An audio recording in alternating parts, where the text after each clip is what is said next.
What if everything you've been told about America's future is a carefully constructed lie? Well, there's a reason global power brokers are working overtime to discredit one man and his vision for this country. Behind closed doors, foreign leaders are panicking, mainstream media executives are scrambling, and Wall Street insiders are repositioning billions. Why? Well, something extraordinary happened on day 92 of President Trump's return to power that has completely upended the global order. It involves China, interest rates, and a fundamental shift in who truly controls America's destiny. Now, the establishment does not want you to see the pattern emerging, but right now we are pulling back the curtain on what might be the most consequential power shift of our lifetime. And you will not believe what's happening. We are going to unpack it all. Now, we've got an investment alert from Noble Gold. Yes, gold has surged 46% in less than a year, doubling the gains of the NASDAQ and S&P 500. It's not another rally. Global reserves are shifting, exposing cracks in the monetary system. Investors are losing confidence in paper gold and demanding physical metal, creating a massive gap between gold owed and gold available. But this is not about how institutions broke another system. It's about how you can profit from it. Right now, Noble Gold Investments has a limited supply of investment-grade gold bars and coins available.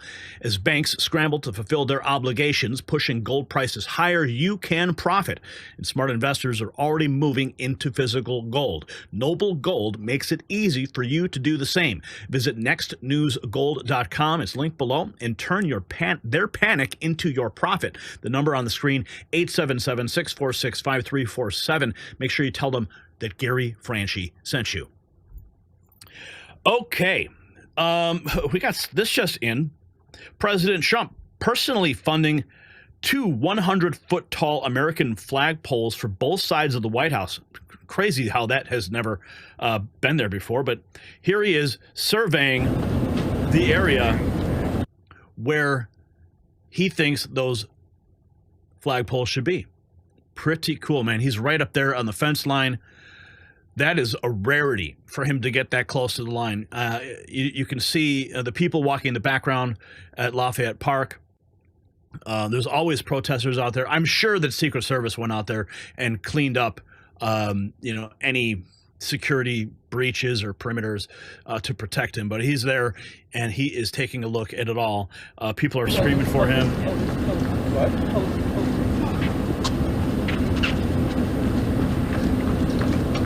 Not sure exactly what he's saying, but this is actually very strange. It's very strange to see this. Imagine being at the White House. I'm sad I'm not there, because I would be able to be there capturing this footage. This is really, really super rare. Exciting, though. And now we have some serious breaking news as well. Illinois bombshell Dick Durbin's exit from the Senate race just blew the doors wide open. Did you hear about this? Yes, that's right. Senator Dick Durbin, the longtime senator from Illinois, will not be seeking re-election in 2026. Illinois Review breaking the story. After nearly 3 decades in Washington, Durbin has announced he will not seek re-election in 2026. But there is a twist. Oh, and who is this man right here? Oh, Rod Blagojevich. Oh, what's going on there? Well, I'm going to tell you in a second here, but let's listen to Tricky Dick. The people of Illinois, the decision of whether to run for re-election has not been easy. I truly love the job of being United States Senator, but in my heart, I know it's time to pass the torch. Yeah, pass the torch already, buddy. You don't deserve it. We all know. Okay, so here's the twist. I'm not even going to play that whole clip, but here, check this out, okay? This is the twist. Rod Blagojevich, the ex-governor convicted of trying to sell Barack Obama's Senate seat, then pardoned by Trump, could run for the very seat. Illinois law, did you know this, slams the door on a state office run, but a federal Senate run is totally legal. And the buzz is electric. Everybody's talking about Blago's potential comeback, and I think it might happen. Yeah, I think this is a very strong possibility. But is it a redemption arc or a slap in Justice's face? I think this is history about to be made. So say what you want about Rod Blagojevich, but his name alone would shake up the race. The swamp is stirring, and this could be the craziest Senate showdown yet. Now, Rod Blagojevich, he's been here in the studio right after his conviction was commuted several years back, and he's been to my home. I've covered him, interviewed him a number of times. And say what you will, I think the guy's great. He's got great charisma. We may not line up on a lot of things, politically, but I think if he runs for the seat, it would be the most historic run right after President Trump. I mean, they attacked President Trump left and right, didn't they? And it's the same characters who attacked Rod Blagojevich were behind Donald Trump, attacking Donald Trump. So think about this. What they did to Trump, they fought him. They threw all kinds of allegations, mug shots, everything, impeachments. He never went to prison. He's now the president of the United States. Rod Blagojevich went to prison. Rod Blagojevich felt the full weight of the deep state. And Donald Trump eventually first commuted his sentence and pardoned his sentence. So the very fact that Rod Blagojevich could run for the very seat that he was accused of selling, that would be the most poetic redemption arc in American history. And I'm all for it.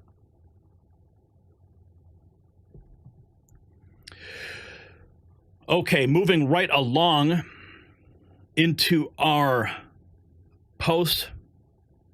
The truth now that the establishment media will not tell you. Trump is single-handedly rebuilding American greatness from trade dominance to executive transparency.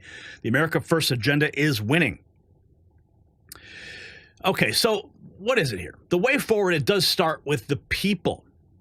President Trump empowering Americans while the left wants government as the solution in America. The only place that gets to choose their leadership. We hold the power, not the Washington elite. Check this out. That gets to choose.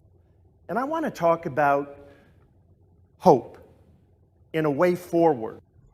But there is hope and there is a way forward. And that way forward starts with the people. See, in America, where we get to choose our elected officials, the only place in the world that gets to choose their leadership with the process of an election the way we do, that's part of our hope. That's part of our spirit. That's part of what has made a republic for 250 years successful. And there's a way forward. And that forward sits right in front of us. It rests with us in the actions that we choose to take. Because we've got a party right now that wants everyone to say that the government will provide the solution. See, I don't think that the government's role is there to provide a solution. I think the government actually is the problem. It is the problem. Beyond the Echo with Kevin Rinke. That's who that was. Well, we've got more. We're doing fine with China. Trump stopped the $5 billion a day bleeding from the Biden disaster. Let's listen. Suggested that, Mr. President, on China, your press secretary has suggested that some progress is being made. Are negotiations actively underway? And do you agree with Secretary Bessent, who has suggested that the current standoff with China is not sustainable? We're doing fine with China. We're doing fine with I think almost every country. Everybody wants to have involvement with the United States. As you know, we were losing $5 billion a day when during the Biden administration, during that last year, was a horror show what they were doing on trade. $5 billion a day. And now we have it down to a very low number because we're getting 25% from the automobile industry, from autos. We're getting 25% for steel, 25% for aluminum, and we're getting the baseline of 10%. And think of it, we're losing almost $2 trillion on trade. And those days are gone. We're not going to do that again. We're not going to let that happen. We're being ripped off by almost, I don't say every, but very close to every country, everywhere in the world, just being ripped off left and right. You had no leadership. You had people that didn't know what they were doing. And we're going to turn the country around. You know, we have a very nice phrase, make America great again. That's what we're going to do. And it's going to start with trade. We're doing really well. I see the stock market was up nicely, but this is a transition period, and it's going to be a little while. but we are doing well with every country. Ultimately, we have something they want, and you have to view it that way. We have something they want, and they want very badly.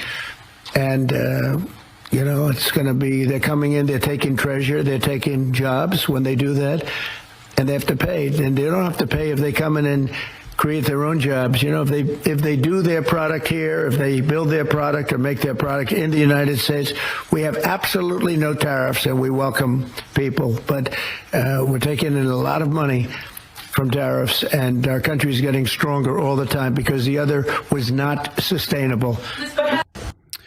We have to make a deal, he says, because otherwise they're not going to be able to deal in the United States. Trump standing strong against foreign manipulations. Here's more from the Oval Office. So we want them. We'll see what happens, but ultimately they have to make a deal because otherwise they're not going to be able to deal in the United States. So we want them involved, but they have to, and other countries have to make a deal. And if they don't make a deal, we'll set the deal. Because we're the ones that set the deal. Scott and Howard and myself and others, we're going to be setting the deal, and it'll be a fair deal for everybody, and it'll be, I think it's a process that's going to go pretty quickly. We've spoken to many, many countries, and we're getting their views on things. There are a lot of things. They have VAT taxes. They have everything you can have. Don't forget, as an example, the European Union was set up to take advantage of the United States. That's why it was set, and they've done that, but they're not doing that anymore. We'll see what happens. Trump's tariffs are genius. America once thrived on tariffs alone, no income tax needed, from 3% in the 1800s, nearly 40% in California today. Trump's plan puts money back in your pocket. Make America imported from places like China. So many people are worried about the tariffs right now because that's the media narrative. I agree with the tariffs that Trump imposed on other countries. While some small businesses might be in panic mode because their products are imported from places like China, Korea, or Vietnam, we have to look at the bigger picture. When America was first colonized, the government operated solely on tariffs. There was no income tax, and yet the country thrived. That was arguably when America was most prosperous. Income tax didn't come until the late 1800s, and it started at just 3%. Fast forward to today, and in California, it can feel like we're paying close to 40%, or half of our paycheck in combined income taxes, which is pretty crazy. If income tax were eliminated, like Trump has proposed, that money would stay in the hands of the citizens with more cash in their pocket. People could afford more things, even if prices went up slightly due to tariffs. Mega corporations like Nike or Apple would likely absorb the tariff costs rather than pass them on to the consumers, just to stay competitive. On the other hand, small businesses, which operate on tighter margins, might need to raise their prices. But again, with consumers holding more disposable income, thanks to no income tax, they'd be able to buy those products and probably buy more of them. This would circulate money through the economy instead of funneling it to the government, where too often it ends up in the hands of politicians. It's a redistribution back to the people, not away from them. And the money that politicians in California collect is often used to fund those very same politicians, the ones creating bogus laws like AB 665 called the Kidnap Law or Proposition 47, which reclassified theft under $950 from a felony to a misdemeanor. These laws don't protect the average citizen. They do the opposite. They create loopholes, lower accountability, and end up hurting small businesses and communities more than helping them. Also, these tariffs would force corporations to bring their manufacturing back to the US right now. Many of them rely on countries like China, which have spent decades perfecting their manufacturing capabilities. America might struggle to match that quality at first, but this is a necessary growing pain if we want to rebuild and strengthen our domestic industry over the next few decades. Think about it. Appliances made in the 1980s or earlier, like refrigerators or toaster ovens, they lasted like 30 to 40 years. Since moving manufacturing overseas, many products today break easily and require constant replacement. Made in America used to mean something. It stood for good quality and durability. Now, much of what we buy is lower quality, often because it's made in China. If you think about it, what Trump is doing, it all makes sense. Doesn't it make sense, though? It's a perfect time to lower interest rates, the president declaring. While the financial elite keep rates high to control your economic freedom and home ownership, Trump defends the American dream while others destroy it. None whatsoever. You have no intention of firing Jerome Powell because your economic advisor Kevin Hassett a few days ago said that you and people in the White House are studying this idea of possibly going to force Trump's hand. Do you have any plans on doing that? None whatsoever. Never did. The press runs away with things. No, I have no intention of firing him. I would like to see him be a little more active in terms of his idea to lower interest rates. This is a perfect time to lower interest rates. If he doesn't, is it the end? No, it's not. But it would be good timing. It could have taken place earlier. But no, I have no intention to fire him. But he should. Talking about Jerome Powell. Trump signing an executive order on camera with the big pen for all to see. Staff reading what they are out loud. Why? Because he's transparent while others hide behind curtains and handlers. Let's check this out.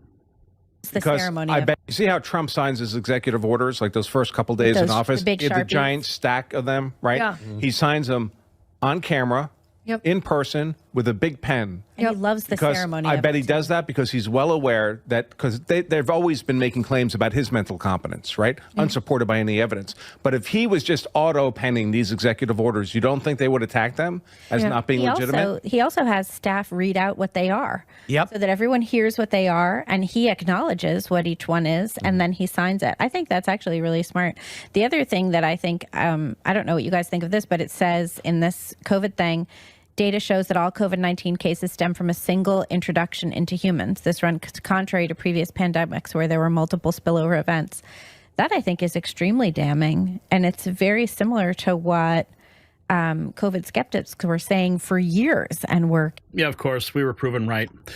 And let's keep going here because there is a lot of more news to jump into. Of course, the Blagojevich thing is huge. Under President Trump, what are we doing? Here's Secretary Lori Chavez. We are securing record investments and growing our workforce, putting American workers first. The labor demand is growing. We're seeing that in our companies. We're seeing the investments by major companies, tens of billions, hundreds of billions of dollars, where the workforce, the American workforce, is going to grow. That is going to be the key for the president. It's going to be the key for me as the Department of Labor to protect these American workers first and grow this economy.